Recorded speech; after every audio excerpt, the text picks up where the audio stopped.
سلطان محمود غزنوی رحمہ اللہ بہت بڑے فاتح انسان گزرے ہیں۔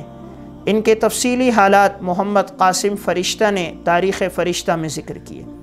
اسی میں انہوں نے ایک واقعہ ذکر کیا کہ سلطان کے دور میں ایک دفعہ ایک شخص سلطان سے ملنے کے لیے آیا اور کہا حضرت بڑی مشکلات کے بعد آپ سے ملاقات ہوئی ہے، کئی دفعہ پہلے بھی آیا لیکن ان درباریوں نے آپ سے ملاقات نہیں کرنے دی، آج ملاقات ہوئی ہے، میں آپ کے سامنے اپنا ایک مقدمہ رکھتا ہوں، آپ میرے فیصلے میں انصاف کریں، ورنہ کل قیامت کا دن ہوگا، میرا ہاتھ ہوگا، آپ کا گریبان ہوگا، میں اللہ کے سامنے اپنا یہ مدعا رکھوں گا۔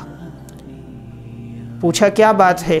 تو اس نے کہا آپ کا بھانجا آتا ہے اور فلاں جگہ میرا گھر ہے، مجھے مار کے باہر نکالتا ہے، پھر میری گھر والی کے ساتھ معاذ اللہ زنا کرتا ہے، لیکن میں اسے کچھ کہہ نہیں سکتا اس لیے کہ وہ آپ کا بھانجا ہے، اگر آپ نے انصاف نہ کیا تو کل اللہ کے دربار میں جواب دہی ہوگی۔ سلطان نے بات سنی، آنکھوں میں آنسو آ گئے، کہا تم نے مجھے پہلے کیوں نہ بتایا؟ کہا میں پہلے بھی آیا لیکن آپ سے ملاقات نہ ہو سکی۔ سلطان نے اپنے وزراء سے اور اپنے درباریوں سے کہا یہ شخص جب بھی آئے تو اسے مجھ سے ملنے دینا، اور پھر اس سے کہا اگر کسی وقت یہ لوگ میرے آرام کا بہانہ بنا کر تمہیں ملنے نہ دیں تو فلاں جگہ پر میرا کمرہ ہے، میں اوپر عبادت کرتا ہوں رات کے وقت، تم نیچے سے آواز دینا، میں تمہاری آواز سن کر آ جاؤں گا۔ ایک دن گزرا، دوسرے دن اسی طرح پھر ان کا بھانجا آیا اور انہیں مار کے باہر نکالا اور ان کی گھر والی کے ساتھ زنا کرنے لگا۔ یہ شخص اسی وقت سلطان کے دربار میں پہنچا۔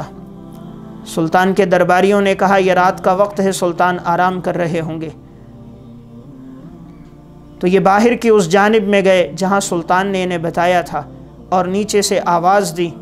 سلطان کے کمرے کی کھڑکی کھلی تھی، سلطان اس وقت عبادت کر رہے تھے، آواز جیسی سنی تلوار اٹھائی اور اکیلے ہی نکل پڑے۔ انہوں نے کہا کوئی راستے میں آپ کو تکلیف نہ پہنچائے؟ سلطان نے کہا میری حفاظت کے لیے اللہ کافی ہے۔ سلطان نے تلوار لی اور اس کے ساتھ ساتھ گئے، اور جب اس کے گھر پہنچے تو دیکھا واقعی ان کا بھانجا اس کی اہلیہ کے ساتھ لیٹا تھا، سامنے دیا جل رہا تھا۔ سلطان نے دیا بجھایا اور اپنے بھانجے کا سر قلم کیا اور مصلی مانگا، 2 رکعت نفل نماز پڑھی۔ اس کے بعد کہا اگر تمہارے گھر میں کھانے کے لیے کچھ ہے تو دے دو، تو انہوں نے کہا رات کی روٹی ہے، اس کے علاوہ کوئی نہیں۔ سلطان نے کہا وہی دے دو، اور رات کی روٹی دی گئی۔ سلطان نے اسے ایک پیالے میں ڈالا، اوپر سے پانی ڈالا تاکہ روٹی کچھ نرم ہو جائے۔ جب نرم ہوئی تو سلطان نے وہ روٹی کھائی، اوپر سے ایک پیالہ پانی پیا جانے لگے۔ اس شخص نے سلطان کا دامن پکڑ لیا کہ میں نے آپ کے اندر 3 باتیں دیکھیں، نمبر 1 آپ نے دیا بجھایا، نمبر 2 آپ نے مصلی مانگا، اور نمبر 3 آپ نے کھانا طلب کیا، اس کی کیا وجہ ہے؟ سلطان نے کہا میں نے دیا تو اس لیے بجھایا، کہیں ایسا نہ ہو دیے کی روشنی میں اس ظالم کا چہرہ میرے سامنے آ جائے اور میں انصاف قائم کرنے میں کہیں ایسا نہ ہو کچھ تأمل آ جائے، اسے دیکھ کر مجھے ترس آ جائے تو پھر میں اللہ کے دربار میں کیا جواب دوں گا، اس لیے میں نے دیا بجھا دیا کہ اس کی شکل میرے سامنے نہ آئے۔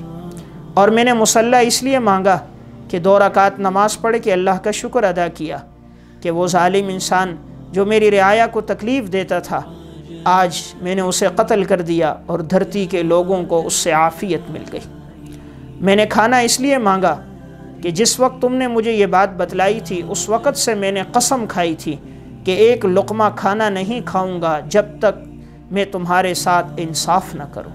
کہا وہ وقت ہے اور یہ وقت ہے، میں نے ایک لقمہ کھانے کا نہیں کھایا۔